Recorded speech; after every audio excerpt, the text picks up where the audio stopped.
This is Cardboard Convos, the podcast where trading card expert Tony Reid breaks down the world of buying, selling, and trading cards.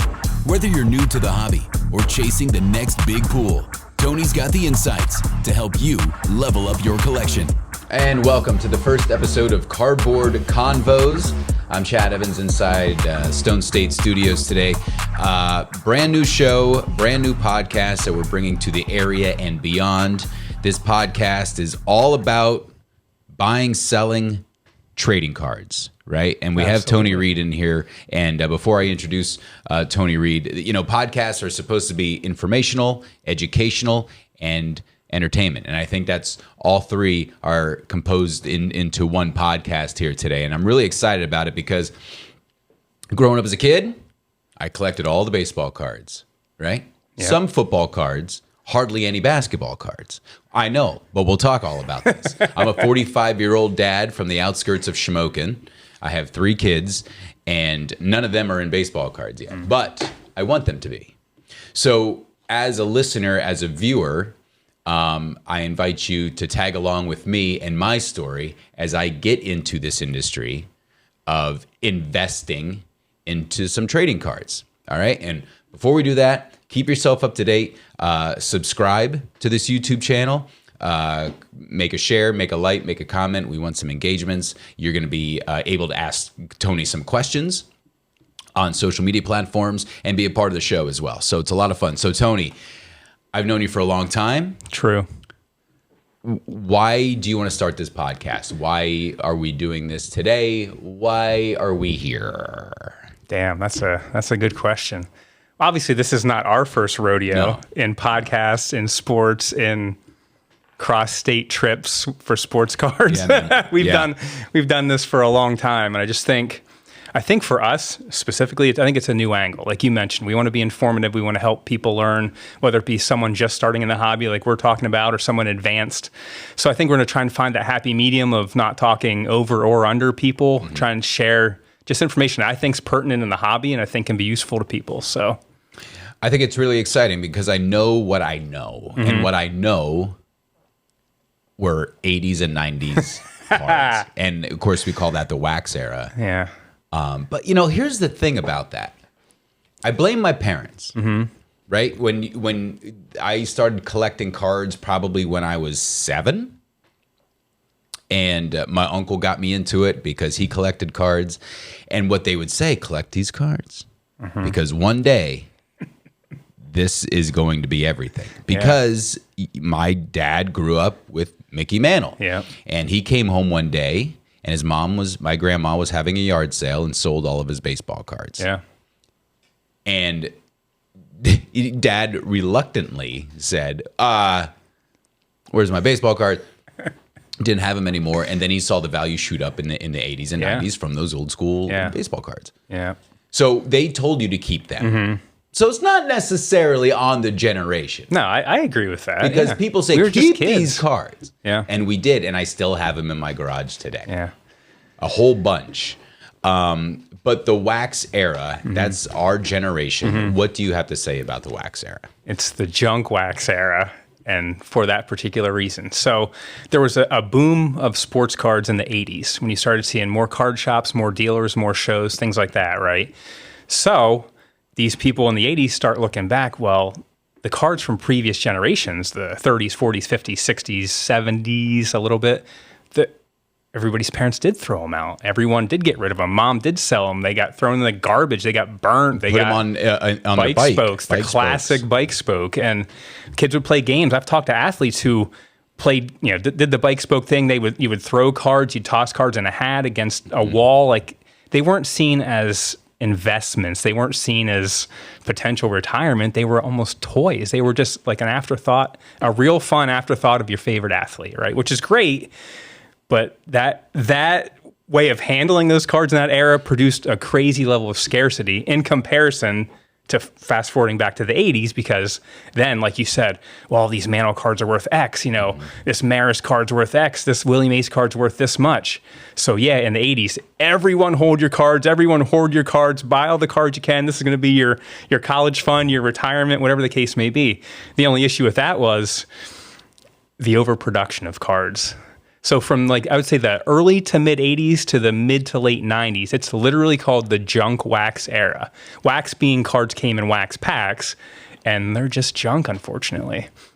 Of course, I know, like we had talked before we went live, there's the unicorn, there's the pot of gold at the end of the rainbow. Well, that's I want to get to that in a little bit. Yeah. But, you know, you talked about in the 80s and 90s, and I remember going into Shamokin in a shop called Big Ed's. And Big Everywhere had a Big Ed's, right? Everybody had a Big Ed's, and Big Ed's, he actually lived right next to me. He's fortunately passed, maybe about a year ago. But I always wanted to knock on that door. I'm like, Big Ed got What's anything? in the basement, So, the attic over there? I'm working on it. Oh, nice. That'll be an episode right there. Susie Schroyer, if you're listening right now, invite your your neighbor over, and I'll come and say hi. That would be an episode. But now, yeah, you did mention about the shops opening up in the 80s and 90s, but now you see shops opening up again. Yeah. All over the place. Yeah. I think we have in this area like 3, and I mean like Central PA, maybe 4. I don't know. But so why the resurgence now? Why are we opening more shops? Tell me about that. So basically back to the 80s. So in the 80s, there's always Topps cards, right? Bowman and Topps. If we're talking post-war era. It's always Topps for me. For the average listener, it's Topps cards, right? So 1980 was the last year only Topps produced cards. 81, you start bringing in Fleer, you start bringing in Donruss, right? Well, then, 82, all the way up through. The production level oversaw the demand, and there were just so many cards produced. There were so many shows. There were card shops popping up, and it just became this thing where it was this beast of overproduction, truly. So tell me, but moving to the 2020, like 2020 was almost like another 80s era thing where the pandemic hit, right? And working in a card shop at that time, I had never seen anything quite like pandemic era mass hysteria for cards. We've heard it before. Everyone was at home. Everyone had a little extra money. Everyone was kind of bored. They start digging in their attic or their closet or their basement. They find the nostalgia of going through their old cards. Well, what's the market like today? And then they jumped in without maybe knowing exactly what the market was today, which, to put it nicely, a lot of people just dove right back in. We saw cards selling for 10, 20, 30x what they were worth. Like the market was just totally upside down. We would see dollar cards selling for $20, $30, $40, $50. You knew that couldn't last forever, but it was this kind of market correction of like all these new people flooding the market. And it's like the stock market. We've seen ebbs and flows since, obviously, but we're kind of on another little, not a surge like 2020 pandemic surge, but we're definitely on another surge of cards, card shops, people getting in the hobby. And to this point, like we touched on earlier, it's not as much of a hobby anymore. I grew up with cards. You grew up with cards. We collected cards because we liked cards. If it was worth $1, that's great, but you want Mickey Morandini's rookie because you want Mickey Morandini's rookie. You don't want it because it's worth $1.25. That doesn't really, you know.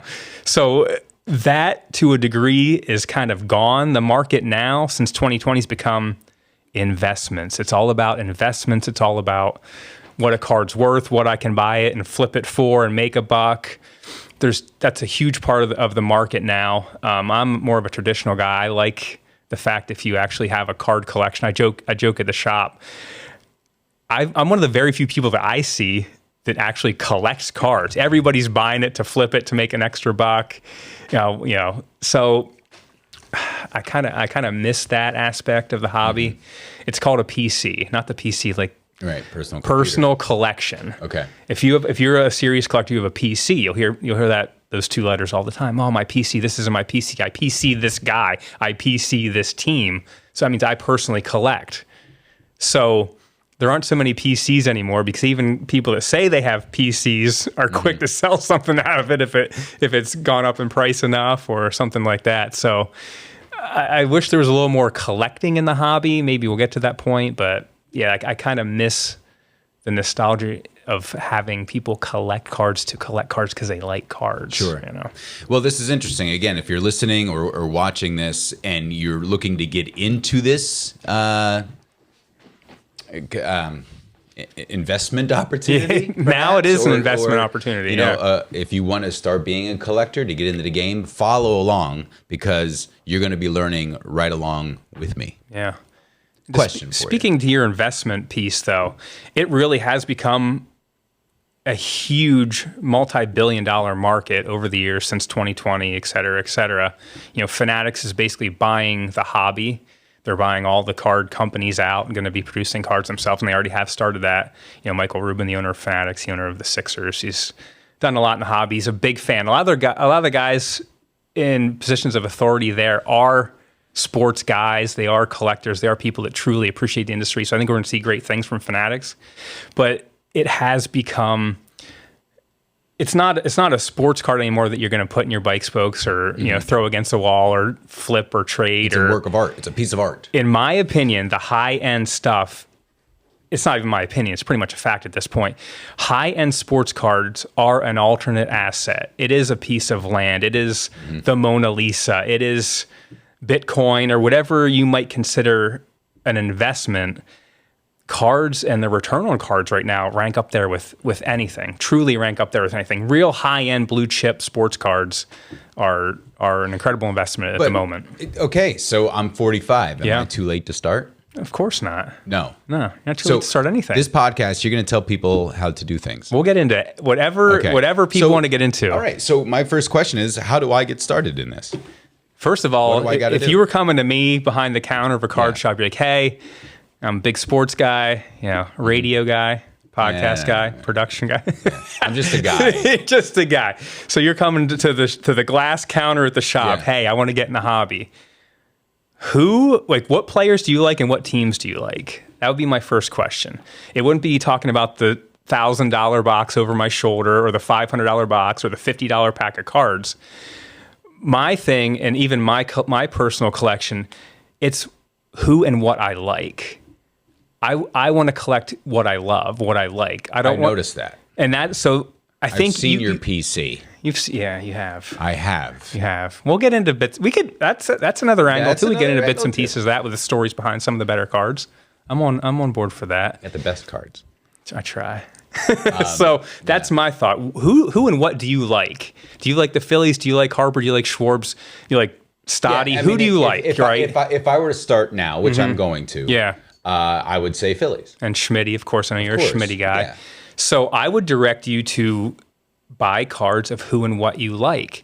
If you can afford a 1973 Topps Schmitty rookie, that would be a great addition or great start to any collection. Great card. Probably top 100 rookie baseball card of all time. Great card. Is it really? Yeah. In my opinion, I think it is. Mine too. Rookie card. I have his second year and third year. The 74 and 75. Okay. All right. So I do have a little bit of a piece. All right, so I would direct a person coming back into the hobby or a new person coming into the hobby, collect what you love and things that you are drawn to, players that inspire you, teams that you've rooted for since you were 5. You really can't go wrong unless you're spending crazy money. If you're just trying to build a collection that you truly want to collect and be a part of the hobby, and the things that we love about sports cards and memorabilia, they bring us a little bit closer to that athlete or that team. It's kind of like you're a piece of it. It's a piece of you. If you just want to collect who and what you like, unless you're a Pirates fan, because that's no good. So it's like, if you wanted to start, how much would you say a Schmidt rookie is? I mean, it depends obviously on the grade, and we'll talk all about the grade. Low to mid grade, you can get one for a little over $100. Okay. A raw, just copy with a little beat up corners, maybe a little wrinkle that's not too bad. 100 to 150 at the most. Okay. Do you have any at this shop? One for $250 right now. Beautiful one. We'll talk about it. So do you think that would be the angle I go? Like, okay, I'm a Mike Schmidt fan. I've ever since I was a kid wanted his rookie card for nostalgic reasons. Always wanted to. You just answered your own question right there. And truly. Yeah. Yep. Okay. And if you're trying to get the kiddos into it, are they following, if you're a Pirates fan, are they following O'Neill Cruz? Are they following the Phillies? Are they following Judge? Are they like Ohtani? Yeah. So I have twin girls who are 10. And then I have a son who's 6, and he still thinks he's a Pirate. So we're working on that. But nice. A friend of mine, we just talked before the show. He's a collector. He buys and sells, trading cards, and he's going to deliver some Phillies cards for Cooper. Oh, that's cool. My son. Yeah. So it would be cool to see him get into it, I think. But I mean, I'll be getting into it. Obviously, he doesn't have a job yet. He should. You'll be partners in this deal. Yeah. All right. Good. So good to know. Good to know. But if you wanted to not collect, if you were looking to buy and flip, I mean, that's a whole different beast. It's I feel like it's kind of a steep knowledge curve, if that makes sense. But if you want to collect your own personal collection, that's you could eventually sell that in time. Absolutely. And if you're collecting Schmidt rookies and you get a 63 Topps Pete Rose, you're getting these iconic rookie cards. Generally speaking, they're only going to increase in value over the years. So you hold on that for 15, 20 years, or when Coop's 30 and wants to sell them, I would almost guarantee that they will be worth more than they're worth, more than they are now. Okay, sure. I've seen it in my own collection over the years, and I've seen it trying to buy cards that are like that in my collection over the years. Yeah. They're real nice stuff. It's going to increase in value. It's a nice little thing to sit back, to enjoy, and if the day comes where you do want to sell it, you're probably going to do all right doing it. Okay. Good to know. Yeah. Good to know. There was another question I wanted to ask you. Okay, so let's go back to the junk wax. Okay, era. all right. Okay, I really enjoyed talking about it because again, over the weekend, and again, for you listeners following along, over the weekend, this is being recorded on a Friday. I'm going to go in to my PC from back in the day and really take a hard look to see what I have. And then when I come back, I'm going to lay them all on the table for Mr. Tony Reid. And then he'll tell me it's worth $3. I love it. That's one of my favorite things to do. Really? Is to go rifle through card collections, not knowing what the heck you're going to find. Okay. So I've found some incredible stuff over the years. Stuff where you see what's in there and you can kind of all right, I've done this for like 40 years, basically. Yeah. People are like, how do you know? I mean, if I've done something for 40 years and I don't have a pretty good idea what's going on, there's probably something wrong. So I can go through a box relatively quickly and have a pretty good idea what's going on. Okay. I could take 10 seconds and go through a box and be like, all right, this is 1987 Topps. There's only so much here. This is 1992 Donruss. There is nothing here. Like just by the design of the card, you've seen something 10,000 times. I can see a card, know exactly what year, what set it's from by design for the most part. Okay. I mean, I think that's pretty common. So you can rifle through stuff pretty quick and get a good idea what's going on. Awesome. Okay, good. I love it. Yep. Your junk wax era. You talked about these unicorns. Yes. And that's exactly what they are. Yes. Unicorns. They're worse than a needle in a haystack. They're more difficult to find than a needle in a haystack. Than like a Honus Wagner buried underground. You have almost a good chance of finding that, yeah.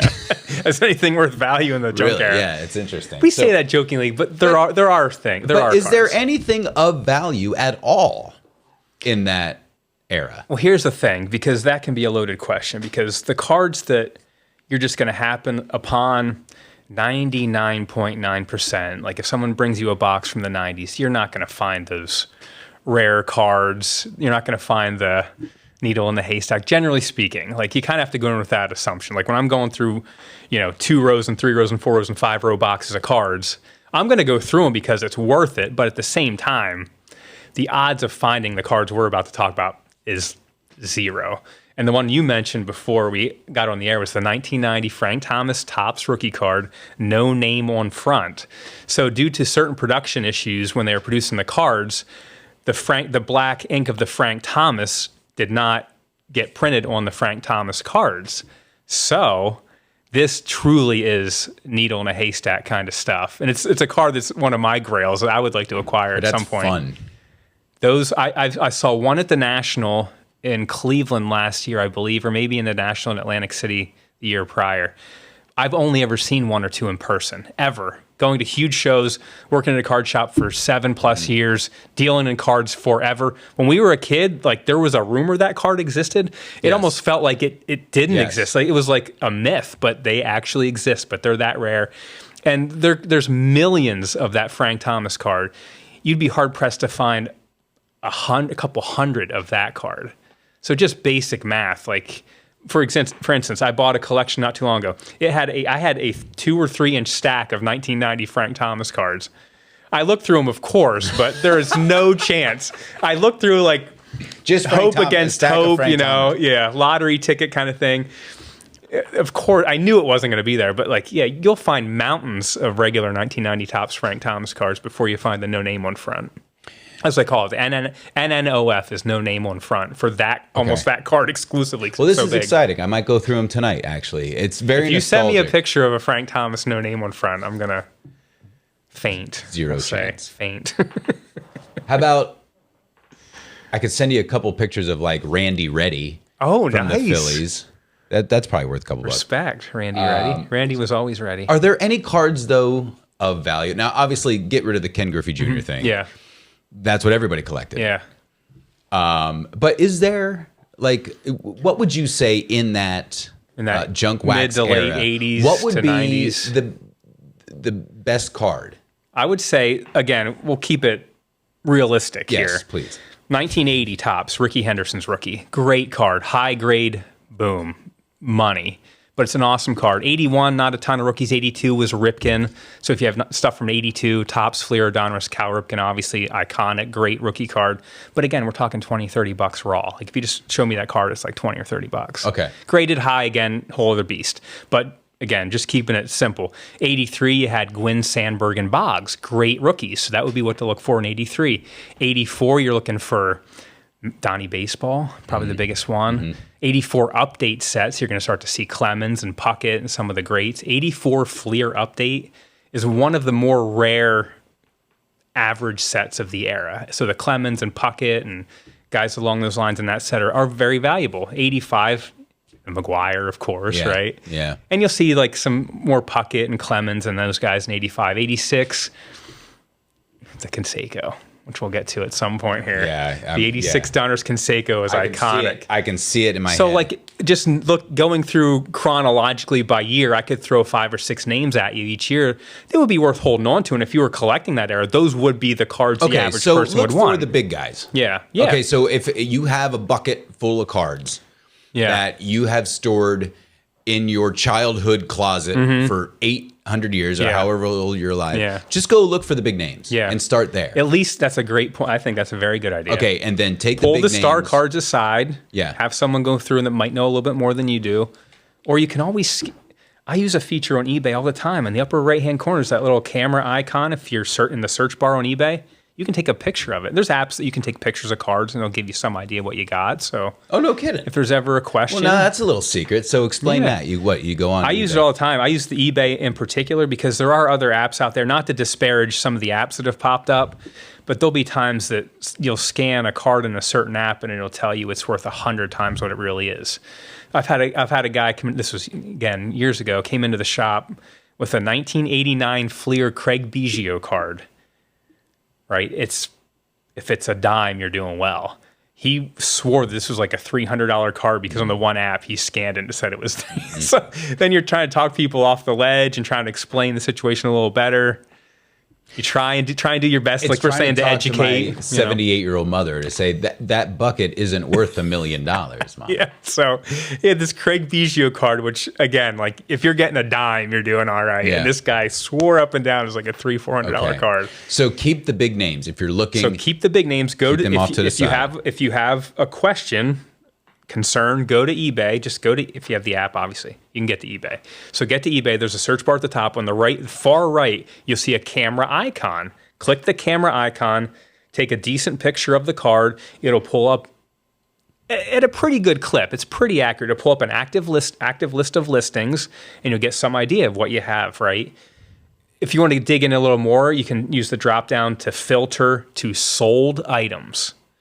And it will tell you exactly what that card sells for. Okay. And I use that pretty regularly because that shows a market value. Yeah. You hear value of this, value of that. The value of something is most likely the most recent sale. Okay. That's going to put you in the best ballpark of what the value is right now, the most recent sale. Like I pulled up the card for you earlier. Yeah. I showed you the most recent sale. Mm-hmm. There's nothing better than the most recent sale of the card to determine a value. The Beckett price guides, guys from our era used to the Beckett price guides, even online pricing. The best online pricing is most recent sale. Okay. We got about 5 minutes left. Yes. So I want to get into some questions. Yes. Before we do that, how can they get a hold of you? Just through social media, Tony? Yes. Like, is that the best way? I'm at Tony Reid Writes because I do a lot of writing on the side. So at Tony Reid Writes, you'll find me everywhere. Okay. Yep. Except OnlyFans. Definitely. All right. So you posted on your Facebook page. Yeah, my personal Facebook page. That you're going to be doing a podcast, and if you have any questions, and this is a great feature because you love this. I love this. Okay, so the first question comes from Norm. And Norm says, Tony, what's the safest and best way to get valuable cards graded? Do you prefer one grading company over another? Is one more reliable than the other? That's a really great question. And how do you go about doing this? So, okay, so you have a card and you needed to get graded to make what do you say? Like a legit sale? Like you could sell cards without being sell graded. Raw. Greg Morris Cards, they sell tons of cards raw. I mean, they do an amazing job there. So cards definitely still sell raw. So what is the point of getting it graded? For me, I would get it graded to all but guarantee the authenticity of the card. 'Cause I buy older cards. All but guarantee the authenticity of the card. You'll get a number grade of the card. A professional will grade your card and say it's anywhere from a 1 through a 10. So you have a very good idea what condition the card's in, even thought so by an expert. And then you'll have a very, very solid idea what the value of that card is. Plus the protection of the case. Unless you're trying to crack people crack the cards out of the case. Unless you're trying to crack that case, it's great protection for the card too. So what's the safest and best way to get this thing graded? PSA. PSA is like the standard of the industry. Whether you love them or not, PSA is the standard of the industry. Their return on cards in PSA slabs, it's also called a slab. That's a term in the hobby. PSA is far and away the A1 as far as return on your cards. Okay, so what's the process? Monetarily wise. How do you do that? So you can do it personally, or you can take it to a card shop. Basically, drop off whatever card you want to get graded. The shop or the person will go through the steps found on the PSA website to submit these cards. You will very carefully. They give you, it's a step-by-step process on the PSA website, basically. You have to enter the cards you're sending, right? You have to declare a value. We take them, you wrap them up nice and secure and send them off to PSA. PSA will then get the cards. They will have an expert grade them or give their best determination of a number grade for that card. So and there's standards, there's guidelines, of course, that they're following, so you have a pretty good idea. But yeah, PSA is the way. They're the standard in the industry. A climbing second, I would say, would be SGC. If I was grading, a lot of people, put it this way, will grade vintage cards through SGC.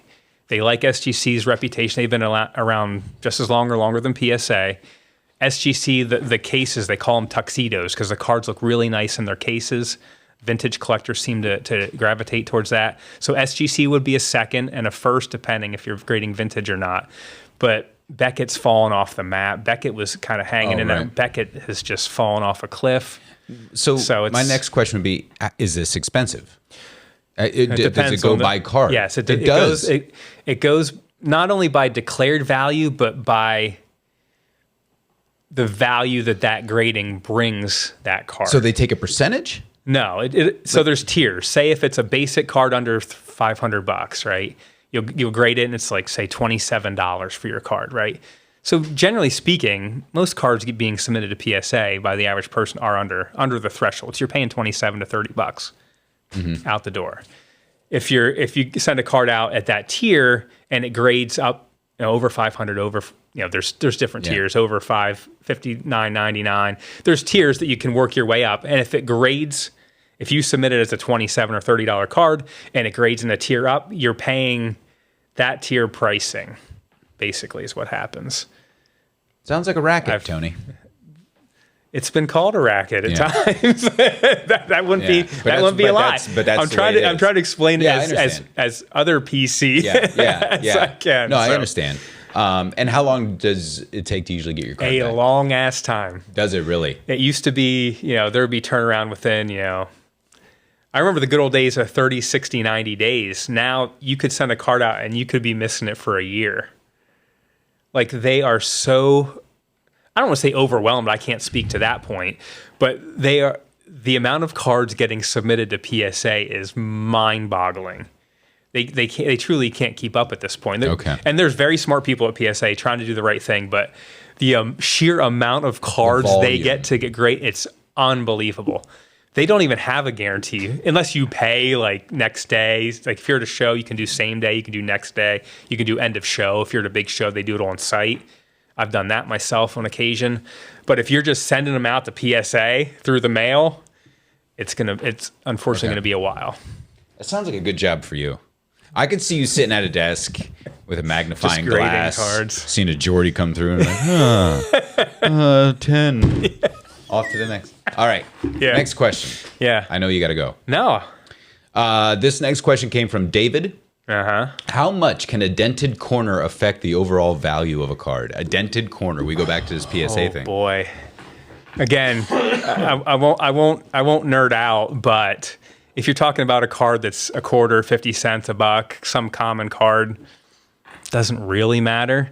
If you're talking like we've talked blue chip cards, like pieces of art, if you're talking high end, it can be thousands upon tens of thousands. So give me that example of what you talked about. And this is exactly what we were talking about earlier. Say, for instance, you have a PSA 9, 1993 SP Derek Jeter rookie card, PSA 9. There's only 633 of them. So that's for junk era, 600's a nice solid number. A PSA 9 Jeter goes for right around $4,000.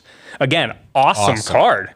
Awesome card. That's a PSA 9 because of condition sensitivity of that card. It's a foil card. The face is 80% foil. It gets scratched. It gets scuffed. It gets dinged. They are tough to find in good condition. So a PSA 9 is about $4,000. A PSA 10 of the same 1993 SP Derek Jeter rookie card, $327,636. That's a 9 to a 10. That's one grade, 9 to a 10. So if you talk about dinging like a blue chip piece of art, we're talking over $300,000 ding. So David, it can get costly. And what year was that? 93? 93 SP. Like I said, a very common card. We've talked about it. That's a relatively common card. What makes it uncommon is the condition. Clearly. Okay, clearly. And there's only 22 of those PSA 10 Jeters. In the junk era, to only have 22 copies is wild. That's wild. And it's obviously Derek Jeter, an icon, Yankee, all that entails. Crazy. Jerry Rice, your boy. My boy. 1986 Topps, obviously Rice's rookie. A PSA 9 mint, which there are over 1,100, so it's a solid number. Still $2,129. Yeah, I remember my buddy. Great card. Yeah. $2,000. That's an awesome card. I don't care who you are. Awesome card. A PSA 10, $80,000 was the most recent sale. Again, just one from 9 to a 10, one digit grade. There's only 63 10s. For a 1986 card is, again, awesome. So the condition, a ding could mean a nickel or it could mean a house. Literally. Yeah. So Jordan, we'll finish with the Jordan. A PSA 9 Jordan, $23,000, appropriately enough, right? There's 3,051 of those bad boys. Again, 23,000, awesome card. $23,000 card, amazing. A PSA 10, $222,000. And there's even 300. That's just speak to Jordan's greatness. There's 328 of those on the market right now. It's still a $200,000 card. So ding in a corner could mean absolutely nothing, or it could be life changing. Truly. So keep those corners straight. Yes, keep those in sleeves and top loaders and protected. So here we go. Josh wrote in on Facebook. Why has my Jose Canseco 86 Donruss rated rookie card tanked so much? LOL. We've talked a good bit about that. Again, back to the junk era. It was produced in an era. I like to say that anybody that wants that card has one, and anyone that doesn't also has one. Yeah. And then there's still millions of them. It's just truly supply and demand. As we know, Jose Canseco was the man. At his height, Bash Brothers, 40-40, Maguire, Dayton Monster. Madonna. Yeah. Like, he was as big of a star as a baseball player could get. Yes. That 1986 Donruss rated rookie still is it's an iconic card. Unfortunately, it's just not a lot of value, supply and demand. It really comes down to that. And obviously, Canseco's done some stuff over the years to kind of fall out of grace maybe a little bit, just in general. And that affects cards too. Don't get mistaken. That if someone has an off-the-field issue or things going on, that can definitely affect card prices too. Their brand, their personal brand. Absolutely. And finally, Micah, thanks for your submission. Micah says, is Whatnot hurting the hobby? So this is like the social selling stuff. Yes. Whatnot. Is it hurting the hobby? That type of avenue has just absolutely exploded in the last few years. Younger kids are on there. They're doing box breaks, which basically a box break is Go ahead, for listeners. So say we'll go from square one. A box of 2025 score football, just for total example. You probably won't break a box of score football. Say I have a 2025 box of score football. Bam. I'm going to give you the opportunity to buy into my box break. Generally, it's done because of the ridiculous price of boxes of cards anymore. So you'll buy a team, right? It could be an assigned team or it could be a team of your choosing. Well, say last year, say you wanted the Commanders, the Commanders because Jane Daniels is super hot. You would pay more to get the chance to pull Commanders out of that box, right? And so then in turn, you get all the Commanders. So I will open the packs in this box on camera for everyone to see, live stream. If you bought the Commanders, you get whatever Commander cards come out of there, or whatever ones don't. You might get skunked and get nothing, depending on the box. So I'm paid $100 for the Commander spot. Fingers crossed for getting crazy Commanders, right? So they fill it. They call it filling it by getting someone to buy every team, right? So then then we're off and rolling. So we open the box and then they ship generally the higher end cards, the cards we're shipping to the people that paid for their spot. Generally speaking, that's a box break. There are people that do it very, very well. There are also people who will be in mid box break opening and get an amazing card and their camera goes off and the card's gone. There are total frauds and scammers on that site. So for all the good actors, there are bad actors too. And there's only so much recourse. So that's why I want to say it's the Wild West, but there's a lot of stuff to be worked out there yet. I feel I don't do the Whatnot thing. We've been told 1,000. Oh, you guys got to get on Whatnot. I know good friends, people that do really well. If you're knowledgeable, if you're personable, if you're a good salesman, you can do really well. Not just box break, singles. My one buddy sells he's vintage baseball, and he does an amazing job of selling vintage baseball singles on eBay. He'll talk it up. He'll know where that picture took place on that card. He'll give a great estimation of the value and his opinion of the card. You sell it. And there's a lot of times you might get more than what the card's actually worth. So if you get rolling and it's about getting a following too on there. It's like anything. Like if you're in your room on Whatnot and you have 4 people, you could have a Honus Wagner. If the highest bid, if you're going live and just letting it fly, the highest bid is $10. That Honus Wagner goes for $10. Okay. So you got to get your room together. You got to get your following together before you do anything higher end. That would be my first piece of it. But as far as, is it good or bad? Is it ruining? I don't think it's ruining the hobby. There are good aspects, but there are also some pretty crappy aspects. Just like anything else. Like anything, truly. People ruin things. Yeah. You'll always have that pocket of people that are just not in it for the right reasons, not doing the right thing, not being honest, whatever the case is. I think it's overall, I would say it's good, put it that way. Okay. But there's definitely negative aspects too. So this is the first episode coming to a close with Cardboard Convos with Tony Reid. And again, I am following along on this journey of collecting cards. And we're going to start by digging through my garage. I love it. And see what we have. I guess that's one of my favorite things to do. And then next episode, hopefully in 2 weeks, we will uncover what Chad has. And then I'm going to dig into my Uncle Dean's collection. He unfortunately passed away in February, but I'm going to dig in on that. And I think there might be something in there. I don't know. And then Stone State exists no more. Chad disappears into thin air. I just disappears. Chad contacts an auction house and disappears into thin air. I love this because it's been a hot topic, and I think a lot of people are maybe shy or confused, and they don't want to sound dumb about how to get into this industry, into this investments and the personal collections and all this stuff. So we're here to help you get going off on your own journey. And here's my thought on that. You think, oh, it's just baseball cards. It's a very in-depth, detailed, layered beast. It truly is. I've had people come to me, and you start explaining things and they glaze over. Like it's very nuanced. I would say that there's a lot of money in it. There's a lot of big business in it. There's a lot of mom and pops too, but it's very nuanced, and there's a lot of things to understand as you're growing. That's why if you're truly just getting into it, I would start slow. Talk to someone that maybe knows a little bit more than you. Do your own legwork, research, homework, but start slow.